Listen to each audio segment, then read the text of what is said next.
اب سنیے میرے مولا کا جملہ، فرماتے ہیں اہم ترین تربیت کی ابتدا کہاں سے ہوتی ہے؟ شادی سے۔ بار بار عرض کر رہا ہوں، ابتدا تربیت شادی سے۔ شادی سے مطلب کیا؟ ابھی بچہ پیدا نہیں ہوا، بچے کی ماں کی تلاش میں نکلے ہو، یہاں سے نسل کی تربیت کی ابتدا ہوتی ہے۔ بندہ کوئی گھوڑا بھی لینے جاتا ہے نا، اچھی نسل کا لیتا ہے۔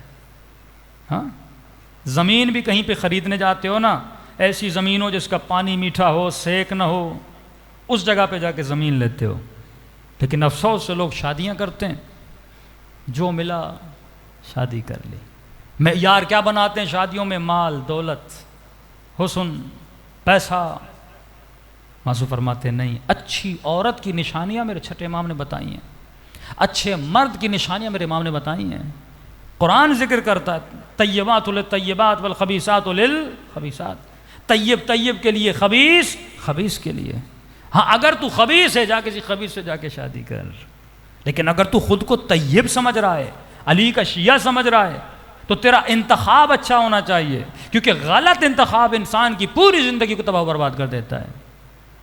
شوہر اور بیوی قمیص تو نہیں ہے کہ تم نے آج لی اور اگلے سال تم نے بدل لی۔ 60 سال کا سودا ہے، 50 سال کا سودا ہے۔ گھر بھی بندہ لے لے، مزہ نہ آئے تو بندہ گھر کو بیچ لیتا ہے۔ شادی تو ایسا نہیں ہے نا، زندگیاں تباہ ہو جاتی ہیں۔ مولا کیسی عورت سے شادی کی جائے؟ امام جناب عقیل کو وہ نشانیاں بتاتے ہیں کہ عقیل قبیلہ دیکھ، بہادر قبیلہ، مطلب جس قوم سے شادی کر رہا ہوں، جس فیملی سے شادی کر رہا ہوں، اس فیملی کی کچھ صفات لوگوں میں مشہور ہونی چاہیے۔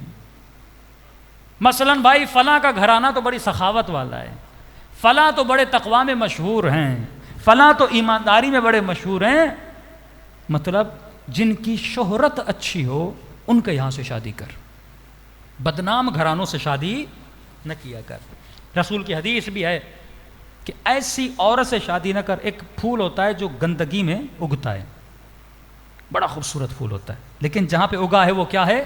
گندگی ہے۔ مطلب اس پھول نے جہاں سے فیڈ لیا ہے وہ فیڈ کیا ہے؟ گندی ہے۔ ہو سکتا ہے کوئی عورت خوبصورت ہو، لیکن اس نے جس ماں کا دودھ پیا ہے اس کا اثر تو اس کے وجود میں جائے گا۔ یہ تو سائنٹیفکلی جینیٹکلی ثابت ہو چکا ہے کہ آپ کے اندر آپ کے والدین کی عادتیں کیا ہوتی ہیں؟ منتقل ہو جاتی ہیں۔ لیکن ہماری ان چیزوں کی طرف توجہ نہیں ہے۔ آج بیچارے مولویوں کا کام کیا رہ گیا ہے کہ فون آتے ہیں، مولانا شادی کروانی ہے۔ اچھا بھائی ہم کیا کریں؟ کہ مولانا اس دن پہ کروانی ہے، بتائیے دن نحس ہے کہ نہیں ہے؟ سارا فوکس ہے دن نحس ہے کہ نہیں۔ اچھا کچھ علماء اس چیز کو مانتے ہیں، ایک گروہ علماء کا یہ چیز کو نہیں مانتے ہیں۔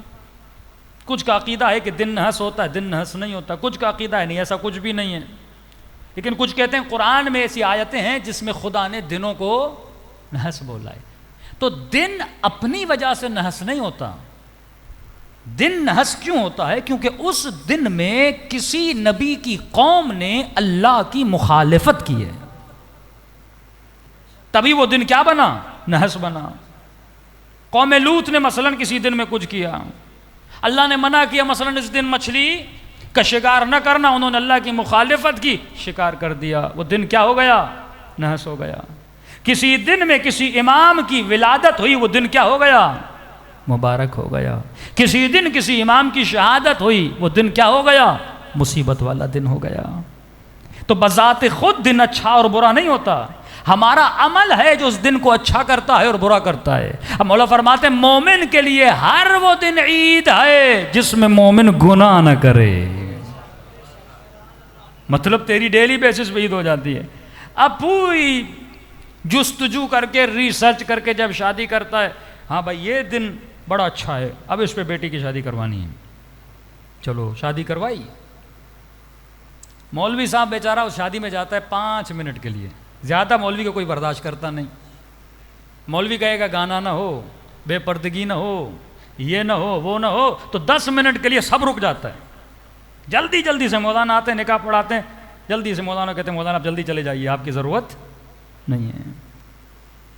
اب یہ بتائیے اس نے حسن دن ڈھونڈا کہ یہ اچھا دن ہے، مثلا کسی مولا کی ولادت کے دن کو کہ بہت نیک دن ہے، میں بیٹی کی شادی کروا رہا ہوں، اور اس دن میں اس نے اللہ کی مخالفت کی، اس دن میں اس نے ناچ گانا کیا، اس دن میں اس نے بے پردگی کی، اس دن میں عورت اور مرد مخلوط ہوئے، اس دن میں گانا باجا ہوا، تو اس نے اپنی شادی کے دن کو نحس بنا دیا۔